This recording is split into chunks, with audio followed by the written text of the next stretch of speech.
Bahasan malam Jumat rahimakumullah. Assalamualaikum warahmatullahi wabarakatuh.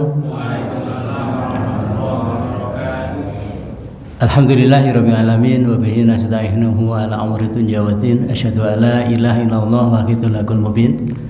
Wa asyhadu anna Muhammadan abduhu wa rasuluhu shadiqul wa'dil amin. Allahumma shalli ala Muhammad wa ala alihi wa sahbihi ajmain wa ba'du.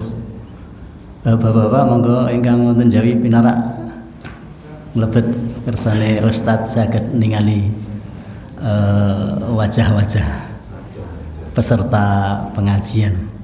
Monggo pinarak. Bapak Ibu monggo kita ngunjukkan puji telah syukur sanipun Allah Subhanahu wa taala wonten ing sonten dalu menika kita tasih dipun paringi kesehatan ugi nikmat iman sehingga saged mulikaken wekdal lagi datangi bahasan malam Jumat menika.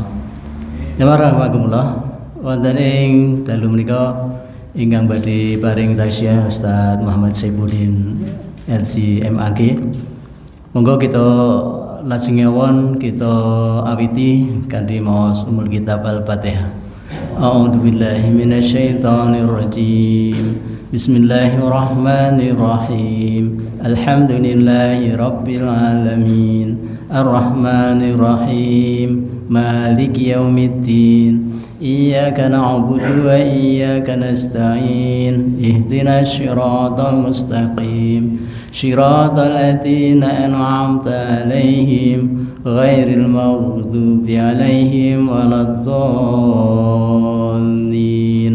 Amin. Wa ta'ala Ustaz.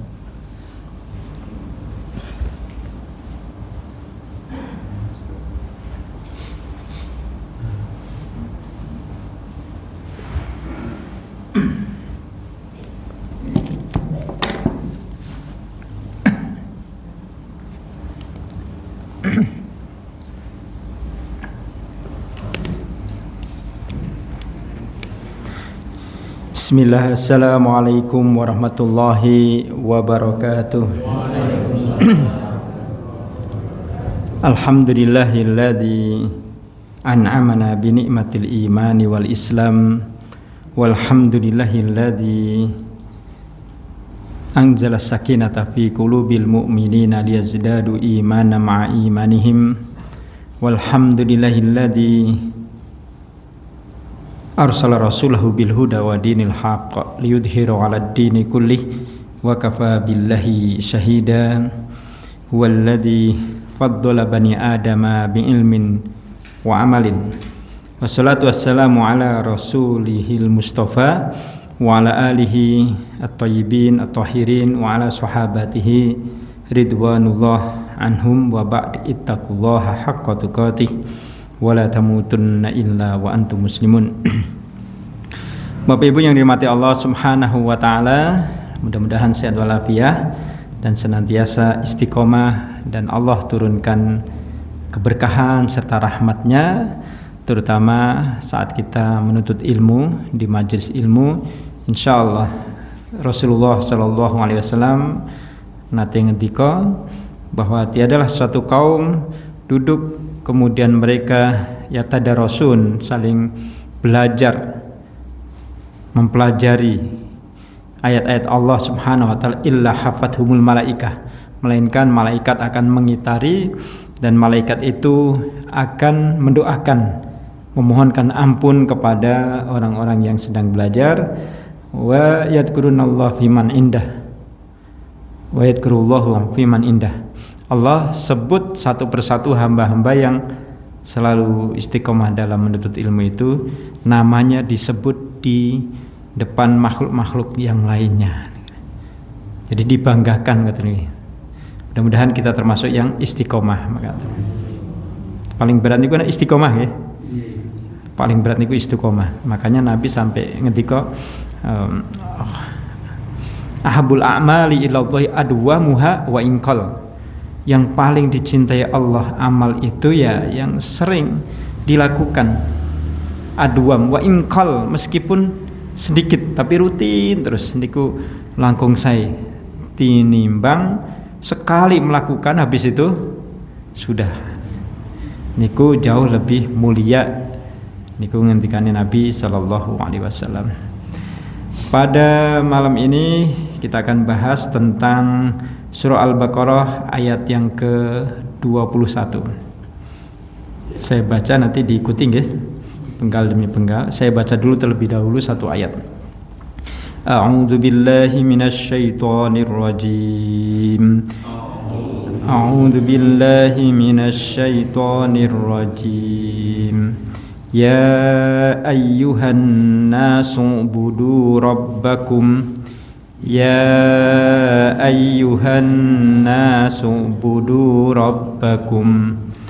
Ya ayyuhan nasu ubudu rabbakumul ladzi khalaqakum. Ya ayyuhan nasu ubudu rabbakumul ladzi khalaqakum. Alladzi khalaqakum walladzina min qablikum la'allakum tattaqun. Alladzi khalaqakum walladzina min qablikum la'allakum tattaqun. Allahumma arhamna bil Qur'an. Sadaqallah. Ya ayyuhan nas, wahai manusia, seluruh manusia yang dipanggil, semua yang merasa manusia, baik itu sudah senior ataupun masih muda, yang mendengarkan ataupun yang bisa mencerna panggilan menika. Ini bagi muslim ataupun yang belum muslim. Nas itu umum. Ya ayyuhan nas, panggilan wahai. Nah, dalam bahasa Arab ketika menggunakan kata ya itu seperti ketika kita di tengah sawah nggih, di tengah-tengah manggil orang yang ada di jalan niku. Berarti suaranya apa? Keras niku. Di tengah sawah wis paling napa? Paling ujung manggil orang yang ada di jalan itu pasti pakai keras. Nah, itu namanya nidaul ba'id dalam bahasa Arab, panggilan jauh. Ya ayyuha. Padahal Allah Subhanahu wa taala dekat dengan manusia. Tapi panggilan ini menggunakan panggilan jauh. Nah, dalam kaidah tafsir, ketika panggilan jauh digunakan untuk memanggil yang dekat, berarti itu sesuatu sangat penting sekali. Atau peringatan keras. Penting dan keras karena ada sesuatu yang dilakukan yang menyimpang. Contoh, ketika kita ada anak kita ngaten ya, yang melakukan kesalahan apa, kemudian kita panggil dekat dengan suara keras, kira-kira apa niku?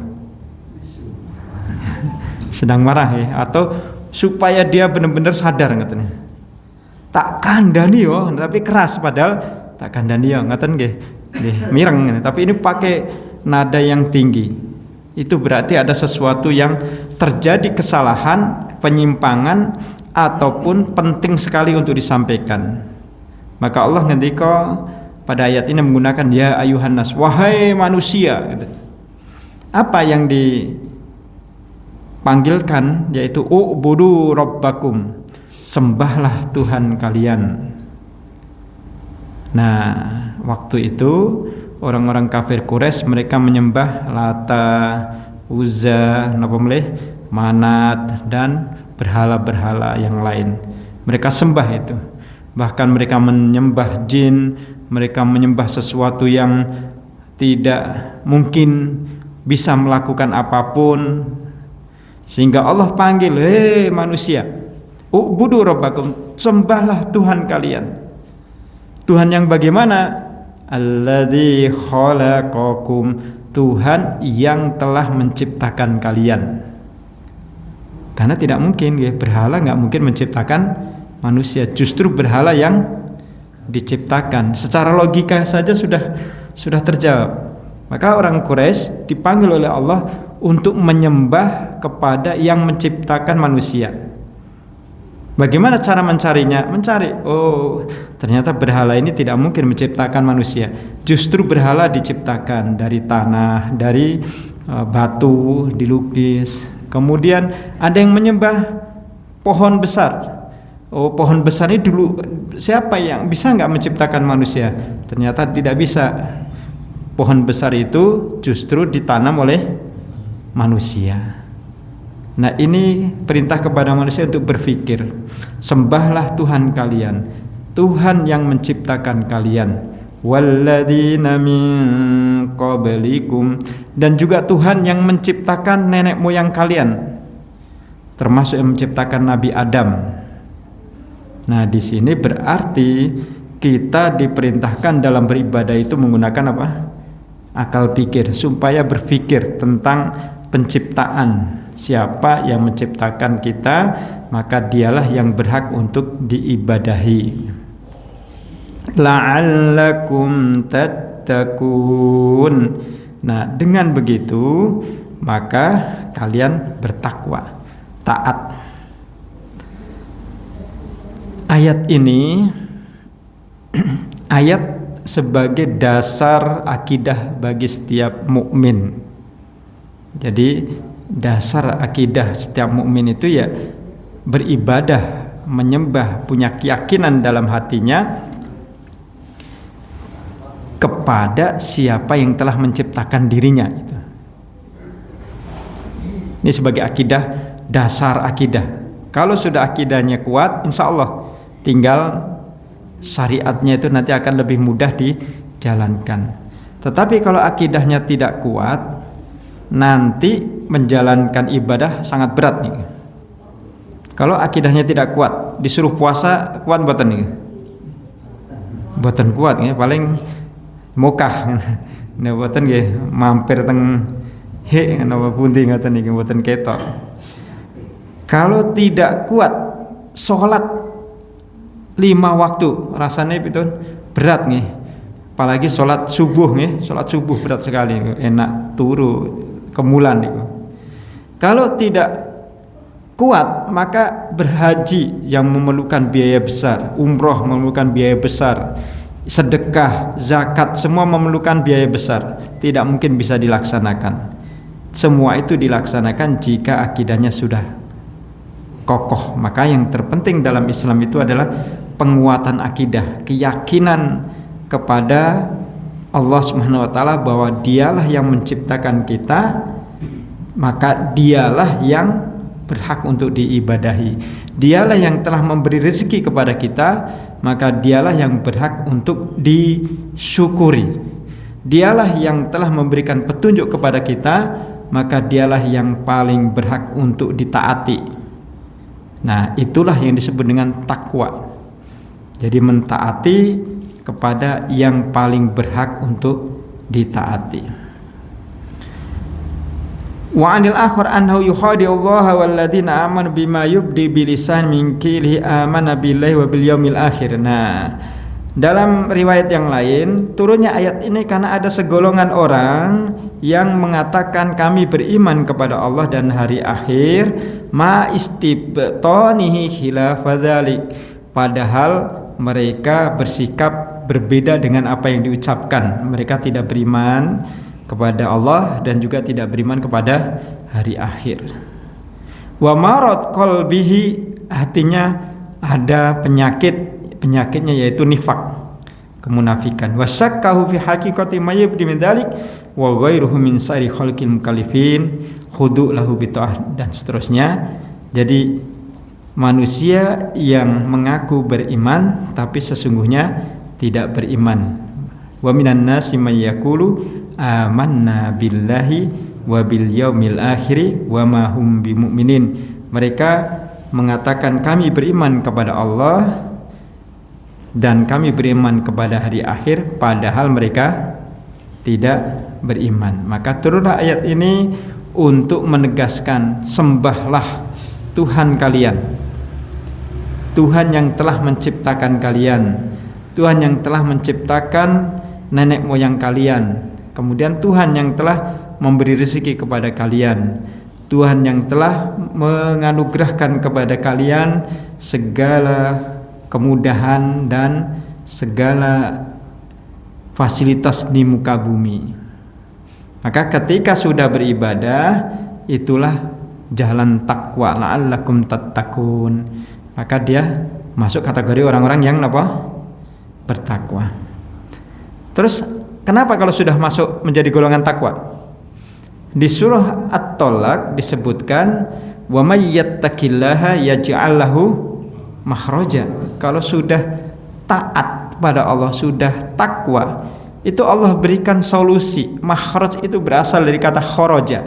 Kharaja khuruj, keluar. Kalau dalam ilmu bahasa, makhraj berarti tempat keluar. Orang yang bertakwa artinya taat kepada Allah dan Rasulnya, maka dia akan mendapatkan solusi, jalan keluar dari setiap masalah yang melilit. Maka orang bertakwa itu sudah satu modal. Masalah-masalah yang sulit insya Allah bakal terurai menika, karena jalur takwa tadi. Wa yarzuqhu min haitsu la yahtasib, dan bukan hanya diberi solusi dari setiap masalah, tapi juga mendapatkan rezeki min haitsu la yahtasib, dari mana tidak disangka-sangka. Maksudnya apa? Tidak disangka-sangka, mentok pikiranipun. Kok ngedinah iki. Wis angel, wis renek, wis pokoknya sudah mentok betul. Enggak mungkin menyelesaikan masalah ini dengan dari mana, mau jual apa, enggak ada. Tabungan mboten enggak ada. Tanah pun dibagi kabeh. Terus pripun meniku? Ajeng ngutang orang sing ndak percaya. Digadekke ora enek barang sing digadekke nggih. Pripun menika? Takwa menika bisa membuka rezeki yang tidak masuk dalam akal. Maka Allah janjikan wa may yattaqillah yaj'al makhraja wa yarzuqhu min haitsu la yahtasib. Tiba-tiba kok dapat hadiah ngaten nih. Tiba-tiba dapat door prize, atau tiba-tiba dia terpilih mendapatkan bantuan, atau ada orang yang membantu dan sebagainya. Ada saja rezeki Allah Subhanahu wa taala untuk memberikan hambanya itu rezeki. Nah, itu dampak dari takwa. Tidak hanya itu, wa may yatawakkal 'alallah fa huwa hasbuh. Dia lalu bertawakal kepada Allah, maka cukup bagi Allah. Kemudian wa may yattaqillaha yaj'al lahu min amri yusra, ayat ke-3 ke-4 nih. Urusan-urusannya dimudahkan. Urusan yang sulit menjadi mudah. Terbayangnya itu wah koyoke angel, tapi setelah dijalani ternyata mudah menika. Karena Allah sudah janjikan. Dan yang terakhir wa yu'dim lahu ajra, ayat ke-4 surah At-Tolak. Dan Allah berikan pahala berlipat ganda banyak. Nah, itu dampak baik dari ataupun hasil dari la'allakum tattaqun, bertakwa. Maka ayat ini seakan-akan mengajarkan kepada kita, wahai manusia, kalian hidup di dunia itu akan banyak menghadapi masalah dan urusan. Kalau kita semakin banyak berinteraksi, ini kan masalah semakin besar nggih. Semakin berteman, interaksi, semakin banyak kita bertemu dengan manusia, semakin besar pasti masalahnya. Nah, kalau pengen nggak punya masalah, hidup menapa? Piyambak mawon ya. Ten ngalas gawe gubuk pun mboten sah napa-napa. Ora sanggo listrik, mboten sah nggawe HP, mboten sah ngangge napa-napa. Pun mriku saeneke gitu. Banyune nggih nunggu tadahudan gitu. Kalau kita ngandalin air masih beli, itu kan masalah lagi nanti. Kalau pas nggak punya masalah, ya sudah. Nah, tapi tidak mungkin, karena manusia itu adalah makhluk sosial, makhluk yang saling terikat antara satu dengan yang lain. Semandiri-mandiri manusia tetap membutuhkan orang lain. Melahirkan saja butuh bantuan orang lain. Kemudian ketika meninggal sakit buatan melampah piyambak.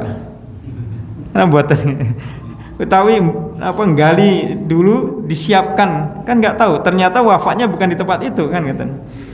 Sampai meninggal saja kita masih butuh orang lain untuk dimasukkan ke liang lahatnya. Belum lagi nanti setelah meninggal kita perlu doa dari anak-anak kita, dari saudara kita, dari keluarga kita. Maka manusia ini adalah makhluk sosial. Nah, karena makhluk sosial, semakin banyak interaksi, semakin akan banyak apa? Masalah.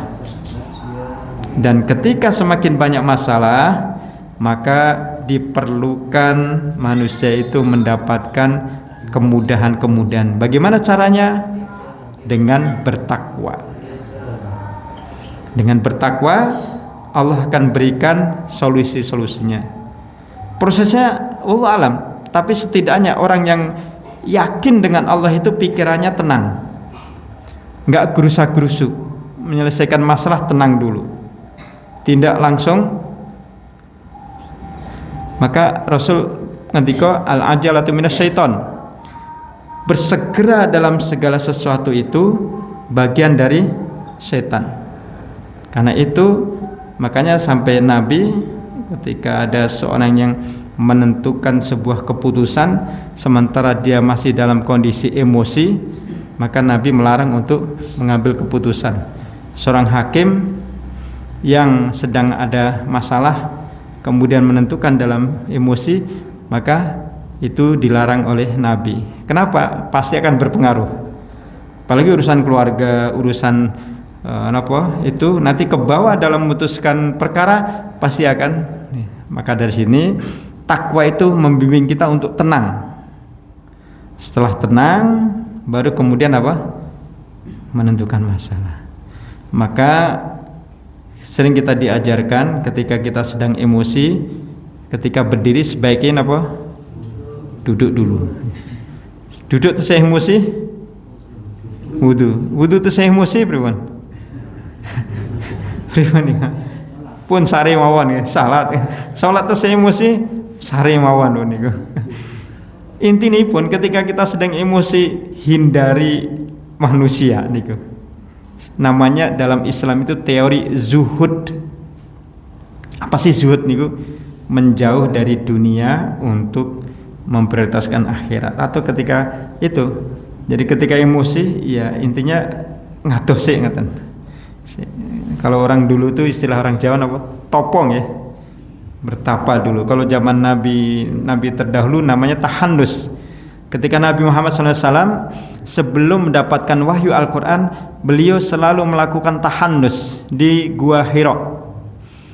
Karena Mekah pada waktu itu perbuatannya sudah menjadi kebiasaan mereka itu kalau tawaf ke Ka'bah itu tidak berpakaian. Kemudian bawa kambing, di telinganya dipotong, terus darahnya ditempel-tempel ke niku berhala. Dan itu selalu dilakukan itu. Sa'i sama sambil telanjang niku. Perbuatan itu bertentangan dengan hati nurani, tapi karena itu sudah menjadi kebiasaan. Bahkan mereka orang-orang tokoh-tokoh itu kalau punya anak perempuan, lahir anak perempuan itu malu. Karena dianggapnya anak perempuan itu membawa sial katanya. Kecuali orang-orang biasa itu ya enggak terlalu masalah. Untuk orang-orang tokoh-tokoh tertentu itu masalah katanya itu. Nah, mereka begitu bertentangan perbuatannya, bahkan pamannya Nabi sendiri namanya Abbas sebelum bertobat dan masuk Islam. Beliau ini menjadi konglomeratnya di Mekah. Sampai jamaah haji. Dulu sebelum Islam sebelum Rasul diutus sudah ada haji niku. Tapi hajinya ingatan, hajinya tawafnya telanjang, kemudian bawa kambing dipotongi telinganya, darah ditempel-tempel di berhala, itu sebagai bentuk pengabdian kepada Tuhan-Tuhan mereka gitu. Ada Tuhan Manat, Lata, Uzza, Manat dan seterusnya gitu. Nah, situasi yang begitu bertentangan dengan hati nurani, bahkan perbudakan wanita, laki-laki, anak-anak semua diperjualbelikan. Rasul tidak betah di Mekah, tapi beliau tidak bisa kemana-mana. Apa yang beliau lakukan? Beliau menyendiri tahannus di bukit, di Gua Hira. Gua Hira itu bukit apa? Bukit Nur ya, Jabal Nur, di Jabal Nur. Kalau yang mau hijrah Jabal Sur, Gua Sur ya. Nah itu jaraknya tuh jauh. Saniki mawon menawi teng Gua Hira itu berapa jam ke atas? Enten sing nate? Ustaz Irsam nate teng Gua Hira. Itu kan bisa sampai 3 jam. Enten sing nate niku. 3 jam itu naik ke atas pendaki niku. Jadi lama. 3 jam itu standar cepat. Ya bisa 3-4 jam naik itu. Kecuali lari-lari nggih, cepat nih lari itu bisa. Anak yang masih yang kuat-kuat niku. Itu dulu jalannya belum ada niku dan tidak disentuh manusia. Maka Nabi memilih satu tempat di mana tempat itu tidak dijamah manusia karena Nabi ingin benar-benar menyendiri, tidak ada komunikasi dengan masyarakat. Beliau ingin menenangkan diri. Karena sudah apa yang dilakukan masyarakat Mekah itu sudah bertentangan dengan hati nurani. Sudah nggak cocok dengan hati nurani. Padahal wahyu belum turun. Belum ada istilah kufur, belum ada istilah syirik, belum ada istilah munafik, belum ada istilah bid'ah, belum ada istilah macam-macam, dosa dan sebagainya. Belum dikenal itu. Tapi hati nurani Nabi tidak nyaman. Beliau selalu menyendiri ke bukit itu dan Gua Hira itu. Nah, suatu ketika setelah beliau sering situ, bahkan beliau sudah menikah dengan Khadijah radhiyallahu anha dan diizinkan paling dibawa bekal gitu. Sampai kemudian beliau lama sering melakukan itu, turunlah wahyu, mendapatkan wahyu. Pertama kali wahyu apa? Alaq Iqra bismi rabbikal ladzi khalaq. Perintah pertama adalah suruh membaca. Nah, ayat-ayat itu menambah Nabi semakin kuat, semakin kokoh. Kemudian lama tidak turun, Nabi bersedih. Barulah kemudian Nabi setelah mendapatkan ayat ini beliau gregesi dan sering ya pokoknya badannya sudah greges, terus berselimut, sakit lama sampai kemudian Allah turunkan ayat lagi, wahai orang yang berselimut, bangunlah. Ya ayyuhal muzammil kumil laila, bangun tengah malam, illa qalila, sebentar saja, nisfahu, setengahnya, au unqus minhu qalila, au kurangi sedikit, au zid alaihi, atau tambahkan sedikit, warattil qur'ana tartila, dan bacalah Al-Qur'an. Nah, ayat yang ada pada surah Al-Muzammil ini perintah sholat pertama kepada Nabi Muhammad sallallahu alaihi wasallam. Kapan waktu pertama diperintahkan kepada Nabi untuk melakukan sholat? Tengah malam. Tengah malam. Kumil laila illa qalila, nisfahu, tengah malam. Qalila, sedikit. Awingkus minu qalila, kurangi sebelum jam 12 atau sesudah jam 12. Tengah malam kan jam 12 ya. Kurang sedikit atau lebih sedikit. Kira-kira antara jam 11, 12 sampai jam 1, kurang sedikit atau lebih sedikit. Nah, itulah perintah pertama Rasul untuk melaksanakan sholat, yaitu sholat malam 2 rakaat sebelum ada sholat 5 waktu. Nah, itu amalan pertama yang ditunggu oleh Rasul. Apa yang harus dilakukan ketika menghadapi masalah-masalah? Ya, beliau menyendiri sampai datang wahyu, sampai kemudian dapat perintah sholat. Nah, ketika Rasul sholat merasakan banyak ketentraman, sehingga beliau ditegaskan oleh Allah, ala bidzikrillahi tatmainul qulub. Ingat, dengan zikir itu akan mengokohkan jiwa, menenteramkan jiwa. Zikir di sini beberapa mufassir menafsirkan sebagai ibadah sholat. Ingat, dengan sholat maka hati menjadi tentram. Maka Nabi pun semakin kokoh, kuat, kemudian sering pulang dan mulailah berdakwah, mulai punya keberanian untuk berdakwah yang disebut dengan dakwah sir, sembunyi-sembunyi dari rumah ke rumah. Itu pertama beliau lakukan, itu didukung oleh istrinya Siti Khadijah. Nah, akidah Rasul mulai kokoh hingga akhirnya banyak yang ikut dan akhirnya orang-orang Mekah mulai menunjukkan pertentangannya kepada Nabi. Sampai ini bahaya, ini Muhammad nih. Ini bahaya, ini mempengaruhi masyarakat kita untuk mengikuti agama, meninggalkan agama nenek moyang kita. Sampai orang-orang Arab itu menyebut Nabi Muhammad itu orang gila, orang apa? Sinting, orang macam-macam. Innaka la majnun disebut. majnun, maftun, dan berbagai kahin, dukung, berbagai sebutan tuh disematkan kepada Rasul sallallahu alaihi wasallam. Nun wal qalami wa ma yasturun, ma anta bi ni'mati rabbika bimajnun wa innalaka la ajran ghairu mamnun. Itu beliau mendapatkan berbagai, tapi beliau semakin kuat, dapat lagi perintah untuk melaksanakan ibadah-ibadah yang lain. Semakin syariat ibadah diperintahkan kepada Nabi, semakin kuat Nabi untuk menjalani hidup, hingga akhirnya beliau hijrah. Dan ketika hijrah, ayat Al-Quran semakin banyak turun, semakin kuat hingga akhirnya Islam menyebar. Nah, itulah dampak apa? Takwa menikah. Jadi manusia akan banyak masalah, maka selesaikan dengan apa? Takwa. Ibaratnya ngaten, ketika nikah ada kebakaran, yang kebakaran itu buku mawon, hanya buku. Nah, amal soleh atau takwa itu air. Berapa air yang harus kita siramkan untuk buku nih supaya padam? Saember nggih, 1 ember cukup nggih? Cukup nggih. Sekarang nah, api ini masalah. Sekarang masalahnya lebih besar lagi. Yang kebakaran 1 rak. Cukup buatan banyu 1 ember. Berapa ember dibutuhkan? Pinten kira-kira? 10 ember. Nah, semakin besar. Sekarang 1 rumah yang kebakar, berapa ember yang kita butuhkan? Bukan ember lagi, tapi napa? Tangki niku. Nah, maka ketika kita ada masalah, kita cek iman, takwa kita, amal kita cukup nggak untuk menyelesaikan masalah itu. Jangan-jangan yang kebakaran itu rumah, cuman kita sedianya 1 ember. Setelah kita siram, nggak padam-padam, kita teriak-teriak ke orang, itu apinya nggak tahu luar biasa. Sudah saya sirami nggak mati-mati.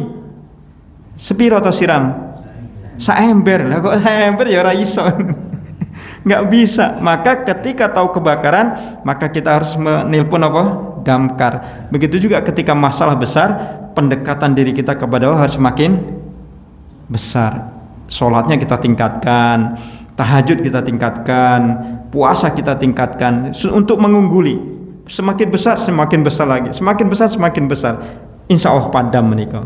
Sampai Ibnu Mas'ud mengatakan, seorang tabi'in mengatakan, Tolab bin Habib seorang tabi'in mengatakan, padamkan masalahmu dengan ketakwaan. Padamkan masalahmu dengan ketakwaan. Atfi itu padamkan al-masail, perkara-perkara, persoalan-persoalan yang rumit, bituqa, yaitu dengan takwa. Nah, dijelaskan yang dimaksud dengan takwa di sini ibadahnya ditingkatkan menikah. Jadi tidak kita berpikir saya itu banyak masalah, padahal ya wis ndonga rina wengi ora dikabul-kabulke. Jangan-jangan masalahnya segede omah, kemudian dongane satu gayung, jangan-jangan ngoten niku. Yang enggak akan mati nggih. 10 gayung tapi masalahnya lebih besar. Maka ya ketika kita semakin besar masalah, ibadah kita harus kita tingkatkan. Salat kita paksa kita tingkatkan. Kemudian berarti itulah tanda sayang Allah. Ketika seseorang mendapatkan masalah, berarti sesungguhnya dia diperintahkan Allah untuk semakin apa? Semakin dekat kepada Allah, semakin meningkatkan ibadahnya, semakin serius ibadahnya agar masalah itu segera selesai. Maka dalam ayat ini sebagai kesimpulan adalah ayat yang mengajarkan kita tentang fondasi keimanan, fondasi akidah, hingga kemudian kita ketika hidup ini harus terus meningkatkan debit air tadi atau amal solehnya, supaya kita ketika menghadapi masalah, semakin besar masalah, kita masih punya persediaan untuk menyelesaikannya. Terus, makanya kita terus diperintahkan untuk i'malu fasayarallahu amalakum wa rasul wal mu'minun. Terus beramal. Karena kita tidak tahu kapan amalan kita itu sangat kita butuhkan untuk menyelesaikan masalah-masalah yang kita hadapi, terutama masalah-masalah terkait tentang akhirat. Itu kan diperlukan banyak modal ngeten niku. Mudah-mudahan apa yang kita kaji ini ada manfaatnya. Monggo ada yang ditanyakan, didiskusikan menawi wonten.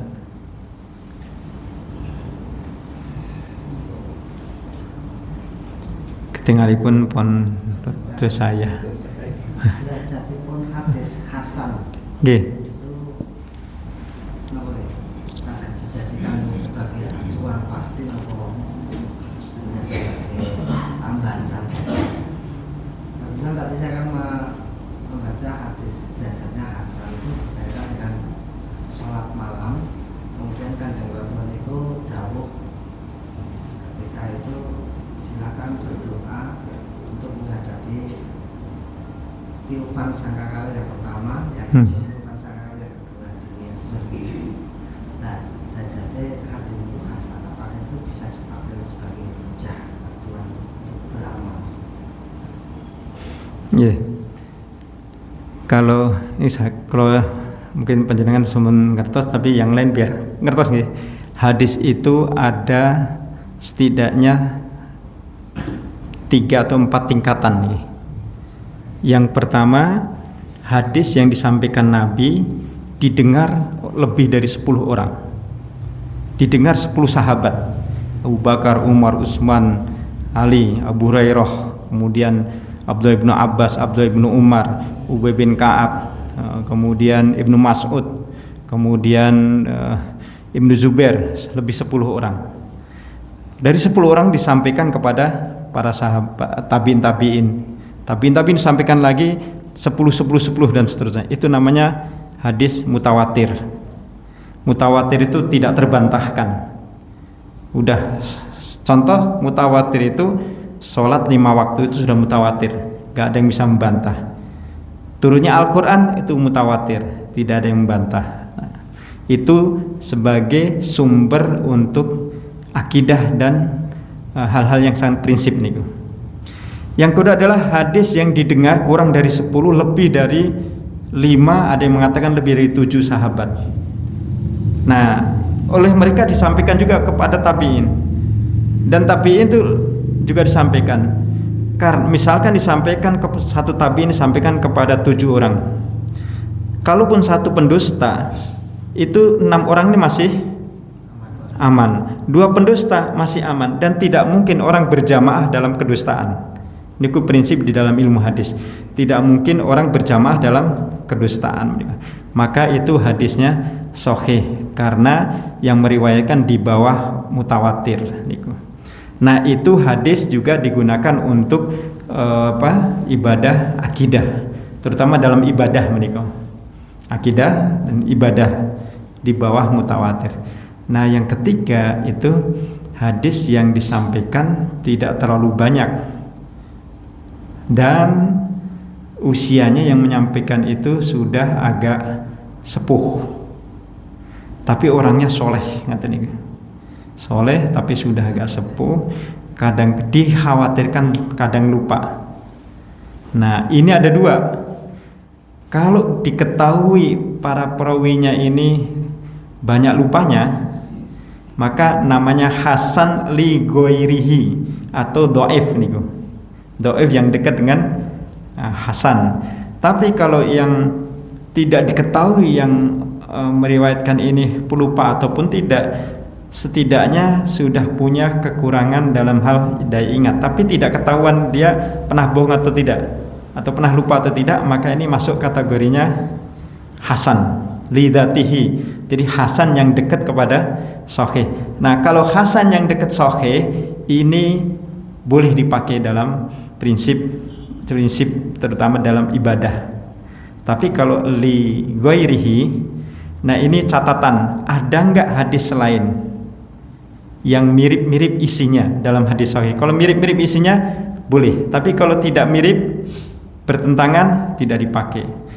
Nah, dia tertolong katanya. Ada hadis yang sudah deketin dhaif, tapi kok masih dipakai, berarti ada hadis yang lain yang substansinya sama katanya, maka dia terangkat bukan dianya tapi dia sebagai syawahid, sebagai penguat. Ngoten niku. Maka nanti panjenengan cek kira-kira hadisnya itu hasan di ghairihi atau hasan di dati, atau ada nggak hadis-hadis sahih yang mirip-mirip.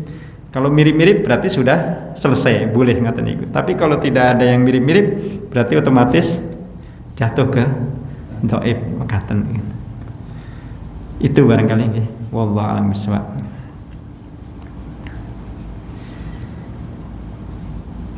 Pripun? Pertanyaan ibu-ibu wonten pitakenan. Cekap nggih. Nggih, Bapak Ibu para jamaah yang dirahmati Allah Subhanahu wa taala, mudah-mudahan kajian kita di malam ini menambah kita keimanan, menambah kita ketakwaan, pemahaman kita tentang hidup, bahwa hidup tidak pernah lepas dari masalah. Maka mari kita selesaikan masalah dengan ketakwaan. Semakin besar masalah, ketakwaan kita harus semakin meningkat. Semakin besar, semakin meningkat. Karena hidup ini adalah persaingan. Hidup ini adalah musabaqah antara kebaikan dan keburukan. Mudah-mudahan Allah SWT senantiasa membimbing kita semuanya dan merahmati kita dan menjadikan kita hamba-hambanya yang muttaqin insyaallah. Subhanakallahumma bihamdik asyhadu an la ilaha illa anta astaghfiruka wa atubu ilaik. Wa ridha wa inayah nasr minallahi wa fathun qarib wa basyiril mu'minin. Assalamualaikum warahmatullahi wabarakatuh.